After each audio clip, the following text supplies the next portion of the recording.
Bonjour à tous. Quel bonheur de vous retrouver ici. C'était un vieux rêve, hein. C'est un rêve qui est exaucé par l'émission La Quotidienne. On est sur le plateau de La Quotidienne. C'est une émission qui nous est chère parce qu'elle nous a toujours soutenus. Et nous voilà, alors on n'est pas plus animateurs que vous, mais on a des choses à dire, à montrer autour de cette table pour nous aider dans cette première émission des consommateurs, face aux consommateurs. On a d'abord 3 sociétaires, Charles-Henri, Emmanuel et Constantin. On va vous voir tout à l'heure à l'œuvre, puisque vous avez participé à un reportage chez notre éleveur de poules pondeuses, Jérôme Massé. Vous êtes éleveur à quel endroit? À Lusso, entre Le Mans et Tours. Voilà, vous êtes aviculteur. Voilà, c'est le moyen pour moi de montrer que je sais comment ça s'appelle. Monsieur Mousset, Bruno Mousset, c'est aussi important votre présence parce que vous êtes le directeur de la société qui commercialise les œufs. Et d'ailleurs, vous avez fait preuve d'imagination puisque vous avez appelé la société l'œuf. Voilà, donc on ne peut ça pas nous cacher notre métier. Voilà, exactement. Et monsieur Bertrand Swiderski, autre invité important pour la démarche, vous êtes distributeur, vous représentez l'enseigne Carrefour. Vous êtes responsable de la RSE. Est-ce que vous pouvez nous dire ce qu'est la RSE? La responsabilité sociétale, environnementale, sociale d'une entreprise. Donc finalement, tout ce qui permet de faire des bons produits. Vous avez un regard sur, c'est ça, sur les produits et les gammes qui se développent chez vous? Tout à fait. Et donc je pense qu'on pourra en discuter tout à l'heure. Mais en effet, l'idée, c'est de se dire comment on fait une alimentation plus saine, ensemble, collectivement, etc. Oui. Ah, mais ça me permet de vous dire, et merci, qu'il y a en face des sociétaires, vous le voyez, un panneau. Alors je vais vous le montrer. Vous avez bien voulu jouer le jeu, hein, tout ça est très bienveillant. C'est le panneau langue de bois. Si à un moment donné, un des sociétaires estime que la réponse n'est pas assez précise, c'est une façon de vous challenger, de vous dire expliquez-nous un peu mieux ce que vous avez à nous dire. Voilà. C'est important de retisser ce lien et de façon bienveillante, en confiance, mais on veut que les choses soient dites.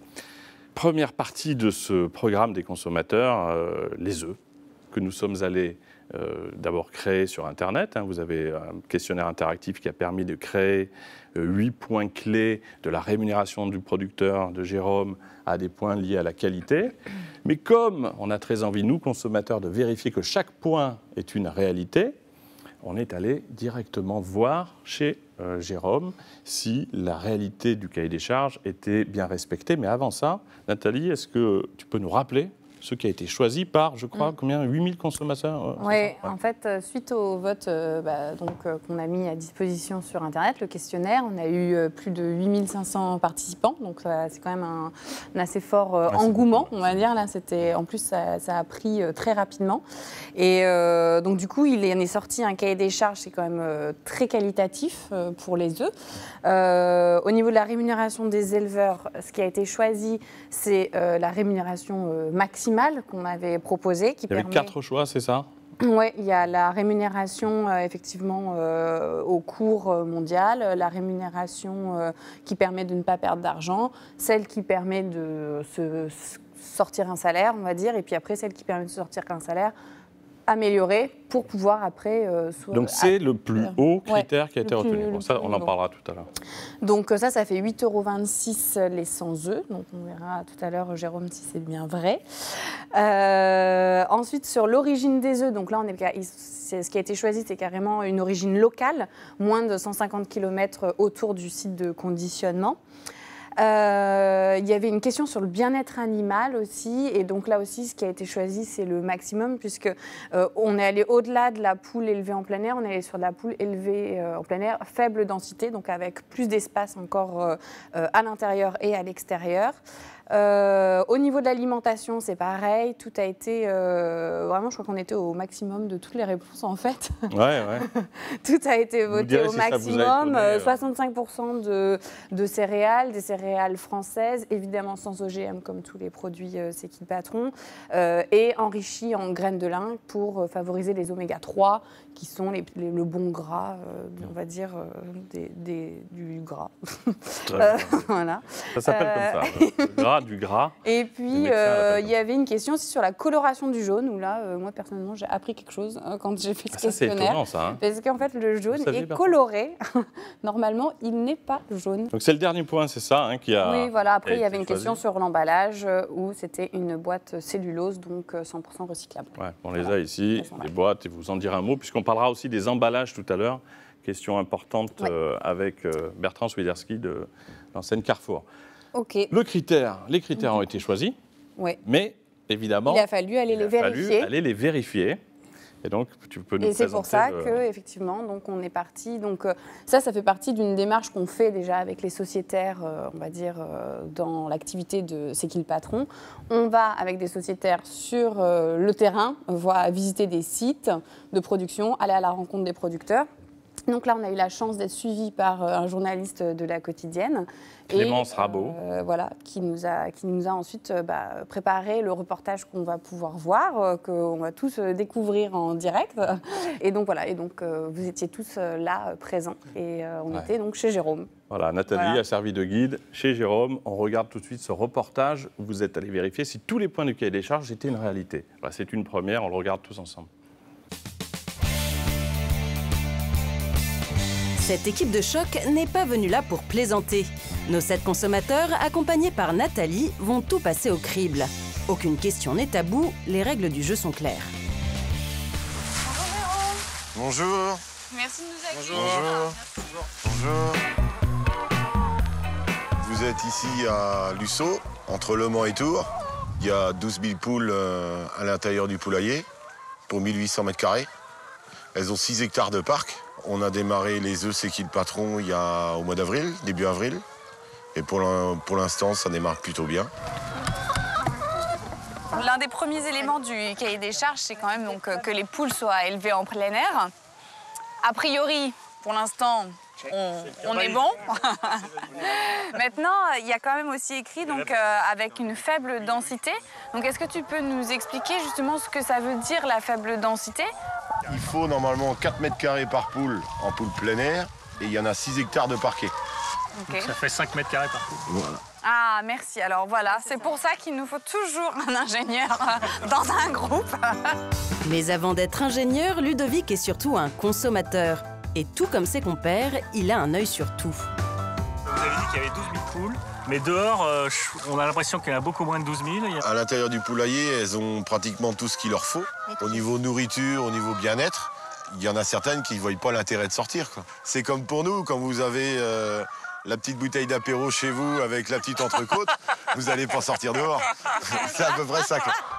Les poules pondent dans des pondoirs et grâce à un tapis roulant, les œufs sont récupérés à l'extérieur. C'est justement ici que les consommateurs retrouvent Eric, le producteur de grains. Salut Eric. Ça va? Ça va et toi? Car leurs exigences portent également sur la qualité de l'alimentation. Décidément, rien n'échappe à l'examen pointilleux de ces consommateurs avertis. Notre nouveau sujet là, pour le cahier des charges. Alors. Oui, parce que on avait voté que le cahier, dans le cahier des charges, que ce soit une alimentation de qualité. Effectivement, donc pour la marque C'est qui le patron, donc on a une formule d'aliments donc avec 65% de céréales, c'est du blé, du maïs, du son. Et ces céréales donc sont collectées dans un rayon de 80 km autour de l'usine. Pour satisfaire à la demande des consommateurs, cette alimentation est enrichie en graines de lin et surtout sans OGM, contrairement à de nombreux autres élevages en France.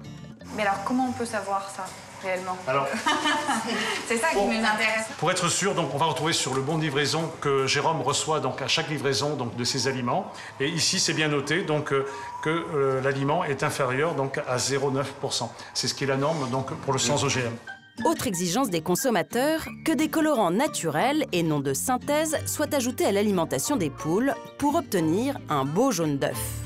Ce sont des extraits de plantes, hein, de pétales de tagette et de paprika donc, que l'on va incorporer donc, dans la formule à l'usine pour avoir justement cette couleur de jaune intense. Tous les critères semblent remplis, mais il manque encore le principal, la juste rémunération des éleveurs, l'ADN de la marque des consommateurs. Alors maintenant qu'on est rassuré au niveau de l'alimentation des poules. Est-ce que vous vous y retrouvez en tant qu'éleveur comme c'était prévu dans le cahier des charges? Est-ce que vous avez un plus par rapport à ce que vous aviez avant avec nous, avec Sécule Patron? Je suis payé 40 centimes de plus les 100 œufs. Je vends à peu près à l'entreprise l'œuf 3,5 millions d'œufs par an. Donc vous faites le calcul par 40 centimes les 100 œufs, ça représente pratiquement 14 000 € si on veut aller par là. Une vraie plus-value donc pour les éleveurs qui choisissent de travailler pour la marque C'est qui le patron. Après avoir fait le tour de la ferme et posé toutes les questions qu'ils avaient en tête, il est l'heure désormais pour nos consommateurs de confirmer si tous les critères pour lesquels ils avaient voté ont bien été respectés. Donc, au global, là, ce cahier des charges, est-ce qu'on le valide? Oui, on le valide. Ok. Voilà, donc vous voyez ce tampon, ce repère, il est tellement important pour nous consommateurs. Ce sont des images, donc vous nous le garantissez, hein, qui ont été certifiées. Vous avez pu voir chaque point du cahier des charges. Comment finalement vous avez vécu cette journée chez Jérôme? On va l'interroger tout à l'heure. Qu'est-ce qui vous a intéressé? Qu'est-ce qui vous a étonné? Constantin? Nous, ce qui nous a intéressé, c'était de voir les poules vraiment en plein air, c'était de voir la réalité de sa rémunération, ce qui était quand même pour nous aussi important que le côté qualité. Et puis le côté qualité, on l'a eu aussi, puisqu'on est reparti avec des œufs qu'on a pu goûter. Vous l'avez dit tout à l'heure, hein, que c'était... Oui, ils étaient excellents, il n'y a pas de souci. Et puis franchement, on a pu voir que les poules étaient... comment dirais-je, n'étaient pas parquées dans un endroit, elles pouvaient entrer, sortir, elles avaient de la musique en permanence. Ah oui, j'ai entendu parler de ça, ouais. de la musique. Qu'est-ce que c'est cette musique que les poules entendent? C'est une musique locale que j'ai mis parce que ça permet de les apaiser un petit peu tous les jours, parce qu'une poule, il faut savoir qu'elle est très stressée pratiquement tous les jours. Et donc l'avantage de mettre de la musique, c'est que ça les apaise, et puis on peut rentrer à plusieurs, comme vous avez vu l'autre fois. Ça les gêne pas du tout, quoi. Voilà, parce qu'il faut dire, on a vu des images où évidemment elles étaient rassemblées parce que c'est à l'intérieur. Je vous assure, j'étais là présent le jour de ce tournage et j'ai pas vu le bout de la colline. Il y a vraiment un espace immense. Je ne sais pas si d'ailleurs elles vont tout au bout. C'est 6 hectares, c'est ça? Au juste, j'ai parqué 2 km de clôture, quoi. De clôture, d'accord. Ok, donc ça permet. Vous avez même mis un bonus. La réglementation vous demandait, je crois, à un niveau que vous avez augmenté. Oui, normalement, c'était 4,80 et j'ai parqué 6 hectares. Quoi. Donc à l'apéritif, la musique, on va venir plus souvent chez vous. Les jeux, Les poules ont des jeux. Plus les jeux. Voilà, Emmanuel. Et on a vu à l'intérieur du bâtiment que vous avez mis des trucs suspendus pour qu'elles se mettent dessus. Puis vous nous avez parlé de ballons de foot aussi. Oui, j'en ai mis, l'année dernière, oui, j'ai mis quelques ballons de foot, une dizaine. Histoire qu'elles jouent un peu avec. Et puis tous les matins, elles avaient tendance à repousser tous les ballons à un seul endroit, quoi. Pourquoi? Il manquait plus que le but, quoi. Pourquoi? Parce qu'elles avaient l'instinct de pousser, et puis elles poussaient vraiment jusqu'à l'autre bout du poulailler, quoi. Donc ça fait aussi camp d'entraînement de foot, donc c'est vraiment un paradis. Fontaine. Voilà, Fontaine bis. Fontaine bis. Charles-Henri, on vous a vu très soucieux de poser des questions très directes. Qu'est-ce qui vous a plu? Qu'est-ce qui vous a étonné là-bas? Vraiment, le bien-être des poules, ça c'était intéressant à voir, puisque c'était là c'était du concret. On voit qu'elles étaient bien, elles profitent des arbres que Jérôme plante chaque année de façon à ce qu'elles soient bien couvertes. On les a vues vraiment calmes, puisqu'à peine on était rentrés, elles sont venues nous voir. Alors que normalement, une poule, c'est bien connu pour des guerpires. Non, on les a bien senties, calmes, assagies. Elles s'intéressaient. D'ailleurs, c'est assez marrant de voir toutes ces poules qui venaient nous voir. On a vu ce terrain immense. Elles ne vous fuyaient pas. Elles venaient nous picorer les pieds, là. C'est le contraire. La preuve du bien-être animal. Oui, tout à fait. C'est le contraire de ce qu'on peut voir d'habitude. Et puis, cette nourriture qu'on a réellement vue, donc c'est encore moins abstrait que sur un bout de papier, où on a pu voir, effectivement, chaque composant, qu'on a pu ensuite vérifier sur la facture, qu'on a pu vérifier aussi sur les feuilles du laboratoire. On a pu vérifier... Oui, c'est Emmanuel qui a demandé pour valider au final. Il manquait un document, mais c'était très important. Et vous l'avez vu, on vous l'a expliqué. C'est peut-être un autre point que tu voulais évoquer autour de cette visite. Non, moi je voulais... autour de cette visite, donc on a visité quand même l'exploitation de Jérôme, mais on est aussi allé visiter sur le site de conditionnement de Bruno. Et là, il y avait une question qui était très importante pour tout le monde, je pense, c'était la traçabilité, comment on s'assure que les œufs de Jérôme arrivent bien dans cette petite boîte-là et pas dans une autre et qu'on ne nous mélange pas tous nos œufs. Donc voilà, c'est là que Bruno est intervenu. Est-ce que vous pouvez nous rappeler d'ailleurs est-ce que vous pouvez nous rappeler comment, quand Jérôme amène ses œufs jusqu'au site de conditionnement, comment on est certain que c'est bien ces œufs qui sont au final dans cette boîte? Donc effectivement, la traçabilité, c'est la base même de notre travail. On a tout un système en place avec un service qualité bien sûr conséquent. Mais donc pour nous, la traçabilité part du SAS, c'est-à-dire de chez Jérôme. Donc l'entrée en stock, c'est un petit peu technique, mais l'entrée en stock se fait chez Jérôme. Comment concrètement? Avec un scan, on a des étiquettes et on fait l'entrée de la traçabilité. Donc dès le SAS de l'éleveur, donc du bâtiment. Il y a un repère déjà chez l'éleveur. Informatique.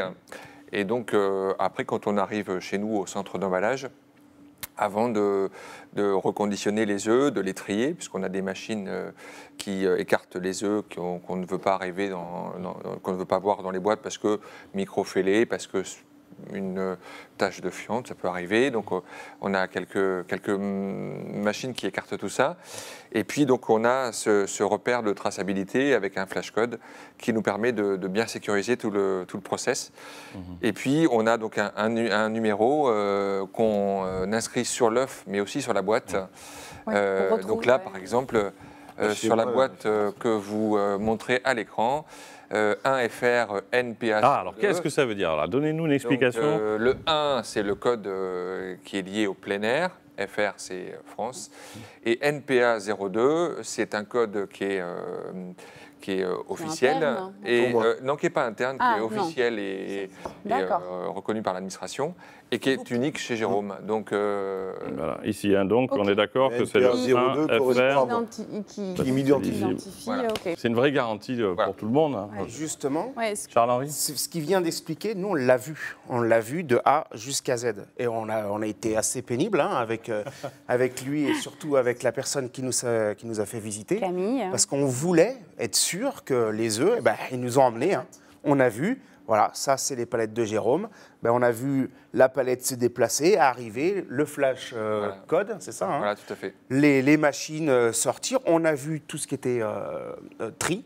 Ouais. Les machines, on a vu, c'est vraiment... il n'a rien manqué, il n'y a pas eu une zone d'ombre, une accélération. Il n'y a pas des questions là qui restent en suspens que vous auriez pour lui. C'est que vraiment la disponibilité autant du producteur que de l'entreprise, vraiment on a passé la journée et ils ont répondu à toutes nos questions. Pourtant on a été pénible. Comment vous avez vécu, vous, cette arrivée des consommateurs chez vous, Bruno? Nous, c'est une vraie chance parce que c'est vrai que dans notre métier, j'ai l'habitude de rencontrer les producteurs, nos collègues de la distribution.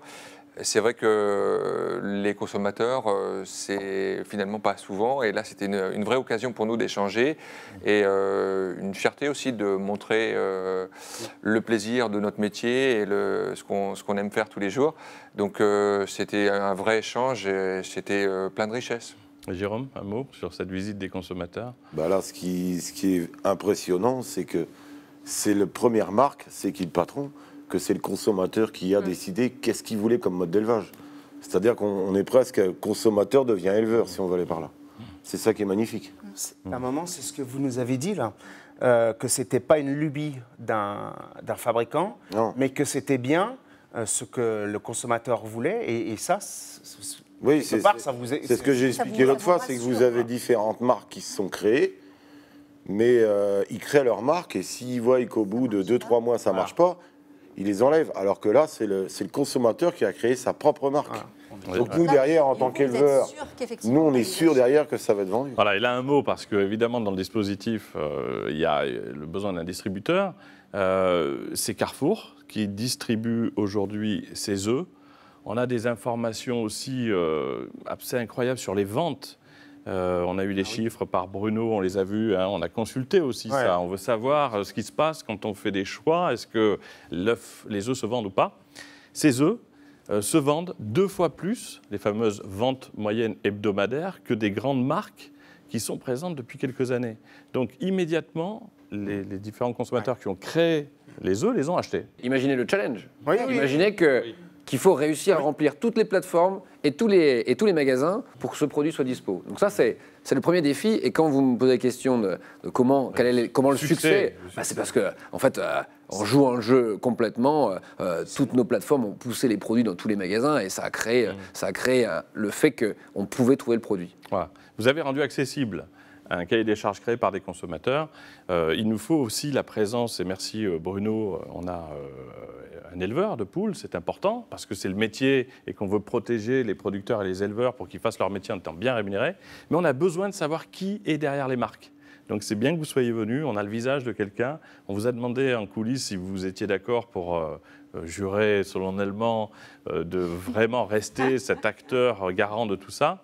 Vous avez une boîte d'œufs d'ailleurs devant vous. Si vous voulez la prendre symboliquement, mettre la main droite. Voilà, mettez la main droite sur cette boîte d'œufs. Non, mais c'est un geste symbolique et qu'on ne vous demandera pas de faire, mais qui est important pour nous. Quel vous voulez bien engagement vous engager on peut avoir là-dessus? Donc oui, mais clairement, si on s'engage dans une démarche comme ça, avec une transparence, une ouverture totale, et je vous réinvite quand vous voulez à revenir visiter. Moi-même, j'ai des enfants. Quand je consomme des produits, j'ai besoin d'avoir confiance dans ces produits-là. Donc, ça me semble l'engagement légitime et indispensable. Donc, bien sûr, en se lançant dans cette démarche, c'est tout entier et c'est avec l'entière transparence, parce que c'est comme ça qu'on conçoit notre métier. Et donc, c'est bien sûr notre engagement total. On a votre engagement total. Voilà. Non, mais j'ajouterais quand même que notre engagement à nous n'est rien si on n'a pas l'engagement des consommateurs. Puisque la marque c'est qui le patron, c'est bien que le patron c'est le conso. Donc si le conso ne vient pas en magasin, nous, entre guillemets, on peut s'engager à tout ce que l'on veut, on ne vendra pas le produit. Un dernier mot. Le truc très important, c'est que les œufs, donc, ils sont certifiés et ils sont très bons. Ah, c'est bien ça. Oui. Je les ai goûtés le soir même, on les a fait à l'époque. Et franchement, on s'est tous régalés. On a juste oublié de dire qu'ils étaient très bons, parce que quand on fait un cahier des charges de qualité, c'est très bon. Voilà. Comme je vous disais tout à l'heure, c'est des amis qui l'ont goûté, ils pensaient que c'était ceux de mon voisin qui avaient des poules dehors. Ils ont vraiment pensé que c'était les mêmes. Et une fois qu'ils ont bien eu tout mangé, j'ai montré la boîte. Ils étaient étonnés et voilà, des œufs encore vendus. Voilà. De l'éleveur au producteur. Voilà. Merci à tous. On se retrouve tout de suite pour la suite de ce programme.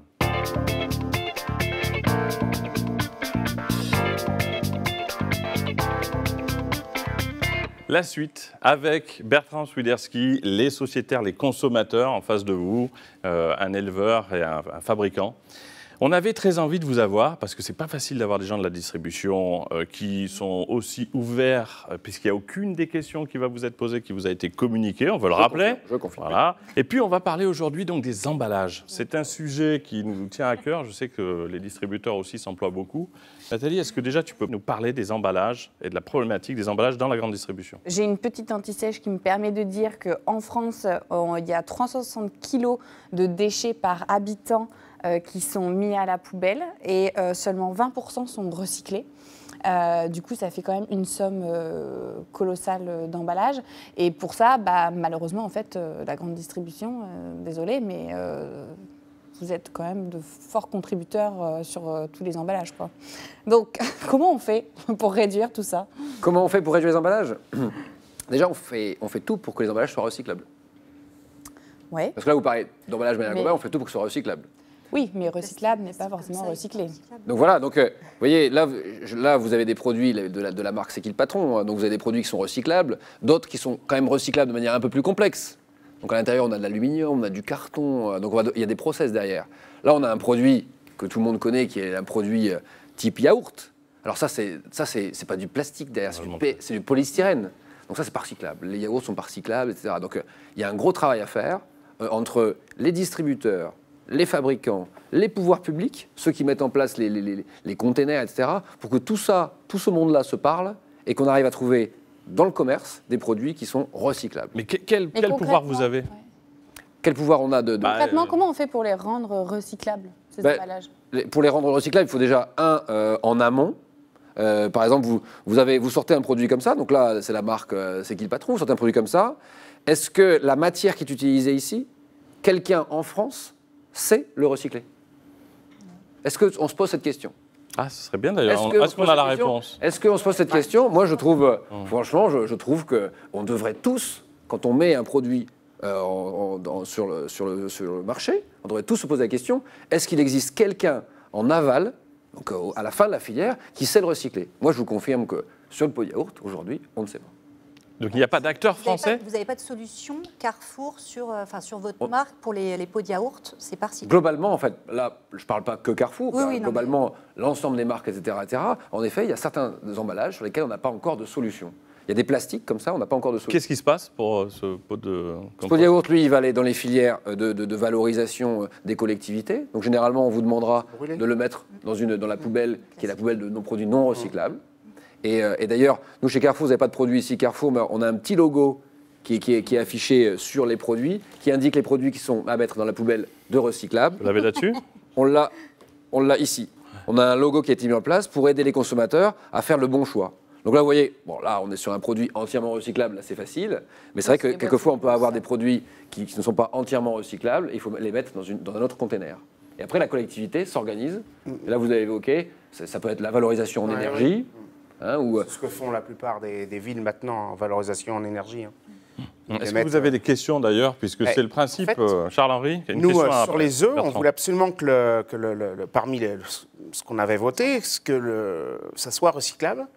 Et on a appris que cette boîte-là, elle vient des Pays-Bas, c'est ça? Oui. Elle ne vient pas de France, c'est ça, c'est ce que... Ah, ben on a Bruno Rousset, directeur. Il n'y a aucun acteur en France capable de recycler, de faire des boîtes recyclables. Alors, réponse de Bruno. Donc en fait, oui, ces boîtes sont d'abord fabriquées à partir de papier recyclé. Voilà. Donc c'est déjà un plus. Et en plus, elles sont entièrement recyclables. Et donc on a un logo qu'on voit à l'arrière de la boîte, le logo Triman, qui indique au consommateur, c'est un nouveau logo qui va pas être que sur la boîte des œufs, qui est un logo générique, qui va pouvoir indiquer... Logo à vous? Non. Alors déjà, si on pouvait avoir tous le même logo du recyclé, non. Ça aiderait déjà. Parce que déjà qu'il y a des disparités entre les villes, etc. Si on le parti pris, ça a été de se dire que ce logo unique, en disant recyclable, ça ne suffisait pas. C'est-à-dire que notre parti pris a été de se dire, il fallait indiquer aux consommateurs que vous avez, par exemple, là vous avez des emballages qui sont assez simples. Vous avez qu'une seule partie, vous connaissez des emballages dans lesquels vous enlevez 2 ou 3 parties. Donc nous, on a, pour chaque élément de l'emballage, on a la filière associée. Vous voyez, par exemple, l'exemple qui a été donné ici, donnez-moi. Voilà. Ça, c'est pas un produit non plus de marque Carrefour. Mais vous voyez bien qu'ici, vous ôtez un plastique, qui celui-là ne sera pas recyclable. Par contre, la cartonnette, ici, elle sera recyclable. Et pourquoi il y a 2 éléments Voilà, déjà, pourquoi est-ce qu'on... Parce que ça, c'est pour être mis en grande distribution. Du coup, pourquoi est-ce que la grande distribution, entre guillemets, demande... Du suremballage. Est-ce que c'est vous qui demandez? Ou est-ce que non, nous, imaginez, vous achetez un produit bio, vous l'achetez celui-là ou celui avec le sac? Vous achetez quoi?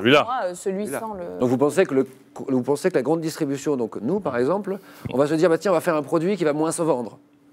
Dites-moi, est-ce que vous imaginez que nous, on va faire un produit qui va moins se vendre? A priori, non. Logiquement, non. Vous ne le sentez pas comme ça. Moi, je vais vous dire, nous, celui-là, on n'en veut pas. Logiquement, non, mais il y a peut-être des intérêts. Oui, alors oui, pourquoi est-ce que du coup, vous poussez financiers. pas les... C'est souvent l'argent qui commande. Celui-là ne nous intéresse pas. Mais pourquoi vous ne poussez pas les gens qui les fabricants, du coup, derrière, à supprimer cet emballage? Parce que quelle est la différence entre... Vous mettez une tomate ici, conventionnelle à côté, une tomate bio, celle-là c'est une bio, à côté. Vous les mettez l'une à côté de l'autre, quelle est la différence visuelle? On n'a pas de différence visuelle. Je vois où vous voulez en venir, mais justement, il y a le carton. Sur le carton, on peut mettre... Carton, on peut travailler le carton. Mais les gens vont l'enlever, c'est ça. Ah, vous les... D'accord, vous les... Ils vont les donc changer. Nous, il y a une notion de respect des fraudes. Est-ce qu'il ne va pas y avoir un mélange de flux? Donc, il y a quand même une raison financière malgré tout. Nous devons garantir vis-à-vis des services de l'État, nous devons garantir vis-à-vis de l'audit, un auditeur qui va nous auditer dans chaque magasin, que X kilos de produits bio achetés, X kilos ont été vendus. Et ça doit coller exactement. Donc dans ces cas-là, vous ne pouvez pas imaginer qu'il y ait des mélanges de flux. Et vous, en tant que consommateur, et moi, en tant que consommateur, puisque moi aussi je suis consommateur, j'aimerais pas qu'il y ait eu un mélange de flux et qu'en fait, en achetant des produits bio, en fin de compte, ce sont des produits conventionnels. Donc, mais oui, cette information, elle est importante, il faut nous la donner. Parce que, je vous donne un autre exemple. On a voulu absolument vérifier que nos œufs soient bien nos œufs. C'est vrai que quelque part... on ne pourrait pas avoir... Alors attendez, non, mais, Nathalie, mais un autre exemple. Laissez-moi vous expliquer un autre exemple. Ça, c'est la banane bioéquitable que l'on vend. D'ailleurs, on en vend aujourd'hui une banane sur 3 chez Carrefour, pour répondre à votre question, madame.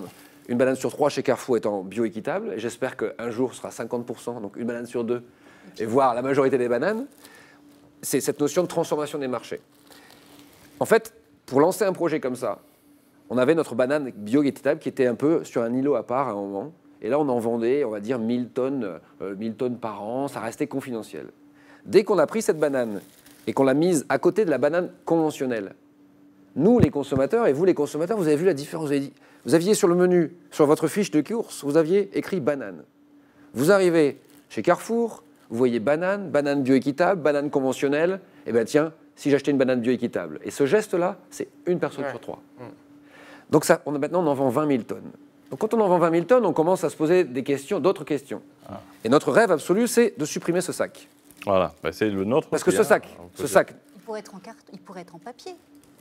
On pourrait imaginer un sac en papier craft. Et vous verriez pas la banane. Il nous faut voir la banane. Donc nous, on veut l'enlever. Ça, si nous on enlève ça, ça fait 10 000 tonnes de plastique en moins. Oui, aujourd'hui, il y a des alternatives, non au plastique. Il y a ce qu'on voit en amidon de maïs, etc. Ça, c'est pourquoi ça généralise pas. Il n'y a pas d'alternative sur le sac. Aujourd'hui, il n'y a pas d'alternative qui nous permettrait de nous enlever. Sur les sacs plastiques en maïs, justement, ceux qu'on arrive à trouver. Mais ils ne sont pas transparents. Effectivement, il explique. Il y a un visuel. On va écouter votre explication. Vous allez voir l'humidité, le produit, la conservation du produit, etc. Donc, imaginez, nous, ce qu'on en aimerait, c'est le vendre avec un cerclage ici. Mais ce serait un cerclage scotché, c'est encore du plastique. Donc on a testé différents cercles, des ceintures élastomaires, des ceintures en carton, etc. Et elles ont beaucoup de mal, avec le mouvement, elles ont beaucoup de mal à résister. Donc on est à notre 3e test, on a du mal à résister. Ça, c'est le premier sujet. Le deuxième sujet, et vous allez voir en tant que consommateur, vous allez reconnaître, quand vous regardez vos bananes, vous en trouvez une là avec un petit défaut, là. Vous voyez celle-là? Celle-là, elle ne vous plaît pas. Ah si. Vous faites ce geste. Vous imaginez? La majorité. Pas vous? Imaginez celle-là, vous faites ce geste et vous achetez celle-là. Donc là, je vous les confie. Celle-là, elle arrive. Celle-là, ça s'appelle la banane célibataire, elle ne sera jamais vendue. Ça veut dire que cette banane-là, elle reste dans notre rayon à la fin et elle n'est jamais vendue. On l'appelle la banane célibataire. Et donc nous, notre métier aussi, c'est de réussir à éviter ce gaspillage. Qu'est-ce que vous avez fait pour cette banane orpheline célibataire? Donc là, dans tous les pays du monde, on a des projets différents. Et en France, par exemple, on les a vendus soit à l'unité, soit on les a remariés avec d'autres bananes. On a fait des mariages de bananes. On le fait aussi en Espagne, on le fait au Brésil. On a des projets aussi qui font qu'on donne les bananes aux enfants à l'entrée des magasins. Il y a un peu tous les projets. Mais notre métier, c'est bien de combattre cette banane célibataire. Donc pour revenir, je dois trouver un système qui soit recyclable, qui soit suffisamment costaud et qui soit pas cher. Parce que il ne cache pas le produit non plus. Toile tissée, mais est-ce que c'est recyclable? Non. Pas de filière. Oui. Vous aviez raison avec le plastique, avec le carton, vous aviez raison. Un carton, ça tient, mais il faut que ça tienne. Il faut que ça adhère. Donc, il faut qu'une collerette. Et n'oubliez pas qu'on doit garantir la traçabilité. Vous ne pouvez pas enlever la collerette et la remettre. Une toute dernière question, puisque après il faut qu'on passe à la suite de ce programme. D'abord du côté des consommateurs, vous avez un patron de la grande distribution. Qu'est-ce que vous avez à lui demander sur un sujet? Justement, par rapport aux déchets alimentaires, quand les produits justement arrivent à date de péremption ou sont abîmés, qu'est-ce que vous en faites? Est-ce qu'ils sont donnés à des associations? Est-ce qu'ils sont revalorisés d'une autre manière? Moi, j'avais vu des entreprises qui maintenant s'intéressent à la grande distribution et récupèrent et redistribuent. Donc, je ne sais pas si Carrefour est dans ce Alors, je vais vous expliquer. Le plus simplement possible. Vous imaginez, tous les matins, des produits arrivent, des produits sortent. Et donc, nos équipes, elles vérifient les dates limites de consommation. En fonction de la date, 3 jours avant, elles le sortent du rayon. Donc vous les voyez le matin, vous les voyez 3 jours avant, elles sortent du rayon. Là, elles les scannent. Pourquoi 3 jours avant? 3 jours avant pour une garantie fraîcheur. Vous, en tant que consommatrice, quand vous voulez acheter un produit, vous voulez au moins que le produit, vous puissiez le consommer dans les 3 jours. À voir, hein, parce que le yaourt qui dure une semaine. Non, mais laissons poursuivre. On enlève les produits. Là, on en fait une vente à prix réduit. On en fait une vente à moins 30 ou à moins 50% en fonction des formats. On essaie de continuer la vente. Donc là, le consommateur sait que ce produit-là a une date assez courte. Une fois qu'on arrive à J-1, etc., là, on va en faire un don alimentaire. On va le scanner et on va faire un don alimentaire. Il faut vous imaginer qu'environ le contrat avec les banques alimentaires et Carrefour, avec l'ensemble des associations alimentaires, ça fait 100 millions de repas par an. Donc 100 millions de repas par an qui sont donnés. Vous donnez? Parce que les produits n'ont pas été consommés. Rien que Carrefour ou tous les distributeurs? Rien que Carrefour, je n'ai pas le chiffre pour les distributeurs. Ah oui, d'accord, quand même. Et là, je vous parle que de la France. Vous devriez le dire plus. Vous communiquez là-dessus? Ben ouais, vous communiquez pas. Notre métier, c'est pas de le communiquer, c'est de le faire. Et il faut le faire. Et je vous assure que... Ça a été signalé à la quotidienne par le patron de Il faut communiquer parce qu'il y a la plupart des gens, quand j'en discute moi avec mes amis, ce qui ressort chez nous, c'est le grand bac de poubelle mis dedans et l'eau de Javel. Et ça, pour nous, c'est fini ça. Je sais, mais c'est fini, mais c'est ce qui a marqué les esprits. Oui, mais c'est ce qui a marqué les esprits. Et nous, on se dit pas, il n'y a qu'un tel qui le fait. Pour nous, tous, vous le faites. Ça fait de nombreuses années que... Mais vous devriez communiquer. Voilà. Oui, vous avez raison, mais déjà, je vous assure que le faire, c'est le plus important. Et le faire, c'est très complexe. Parce que le faire, ça veut dire que tous les matins à 9h, vous avez des bénévoles de 2 associations, 3 associations. Ils sont bénévoles dans tous les magasins de France. Et eux, ils viennent le matin. Et nous, il y a un contact le matin qui se crée. Et ce contact-là, quelquefois, on ne trouve pas de bénévoles. Quelquefois, c'est complexe. Quelquefois, les bénévoles ne sont pas si dispo. C'est tous les jours. Donc, cette complexité, elle est réelle. Je vous assure que le premier challenge, c'est de réussir à le faire tout magasin. Je suis d'accord, ça on peut l'entendre, mais je suis d'accord aussi avec ce que tu dis. Moi, j'y suis sensible en tant que consommateur. Si je sais que Carrefour donne je ne sais pas combien de repas, là, ce que vous disiez, 100 millions de repas par an, c'est quand même pas négligeable. Si j'ai le choix entre plusieurs enseignes, je vais plus aller chez Carrefour. Maintenant, vous le savez. Voilà. Vous venez de gagner un nouveau client. Voilà. C'était l'objectif, un client de plus pour Carrefour. Voilà. Donc c'est rempli. Merci beaucoup. On arrive au terme de ce premier programme.